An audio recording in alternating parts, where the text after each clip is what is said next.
Hi everybody, this is Miss Divine Stalls, your host for Thursdays here on Equally Awesome. This week we're talking about 2008 and what we thought of it, and 2009 and our hopes for the future. 2008 was actually a really good year for me. There were a lot of trials and tribulations and a lot of painful choices that needed to be made, but ultimately they really pushed me forward as a person and helped me to grow into the person that I am now.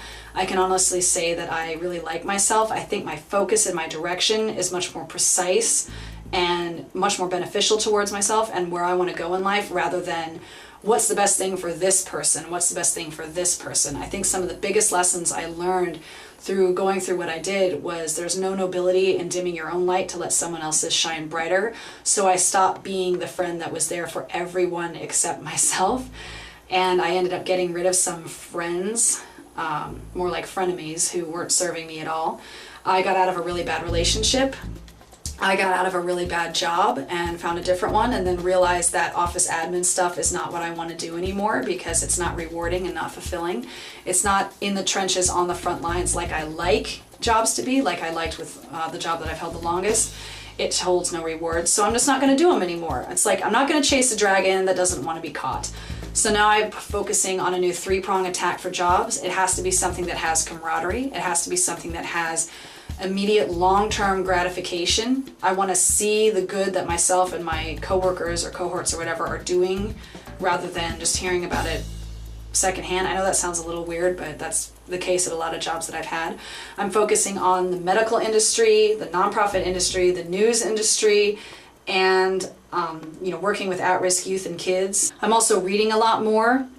I really am enjoying books. I started reading a lot of John Green novels. I've read all 3 that have been published thus far. I've also read some wonderful books. Right now I'm reading Rilke, Letters to a Young Poet, and I actually really identify with Rilke. He said in his 8th letter, "Do not believe that he who seeks to comfort you lives untroubled among the simple and quiet words that sometimes do you good. His life has much difficulty and sadness. Were it otherwise, he would never have been able to find those words. It is evident that a great artist, whatever the immediate conditions disturbing his own life, may be able to clarify for the benefit of another those fundamental truths and conviction of which lies too deep in his consciousness to be reached by external agitations. Though Rilke expresses himself with a wisdom and a kindness that seems to reflect the calm of self-possession, his spirit may have been seeking out of its own need rather than from the security of ends achieved, so that his words indeed reflect the desire rather than the fulfillment." When Rilke was writing these letters from 1903 to 1908, they were in response to a lot of young poets and young people who were writing to him asking for advice, not just about their work, but about their lives. And Rilke was dealing with a lot of personal problems. He was often homeless. His health was not very good. He didn't have much money to his name, but he was always willing to help people, not in a way that was detrimental to his own life, but in a way that was actually beneficial to everybody. He wasn't fixing problems for these people, he was guiding them in a better direction, and being very in tune with himself helped to do that in a way that was more constructive than destructive for everybody involved. And I think that's the problem that I've been having quite a bit. I'm trying to fix everyone else, but I haven't taken any time for myself. And that's something that needs to change and stay changed.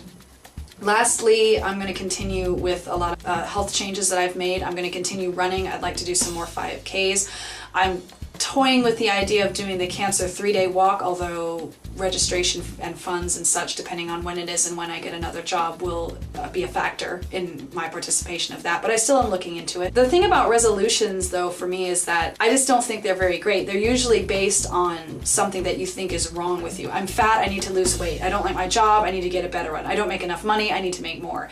But they're not really based on anything positive, which is why they seem to set you up for failure.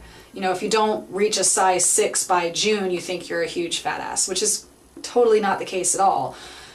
You're not going to be happy at a certain size, you're not going to be happy at a certain salary, you're not going to be happy at a certain job title. You're going to be happy when you internally are happy, not when this outside factor is in place. You know, not when you have a partner, not when you are promoted, not when you are skinny. You're going to be happy when you yourself on the inside are happy, no matter what amount you're making, no matter what size you are, no matter whether you're single or married or not or whatever.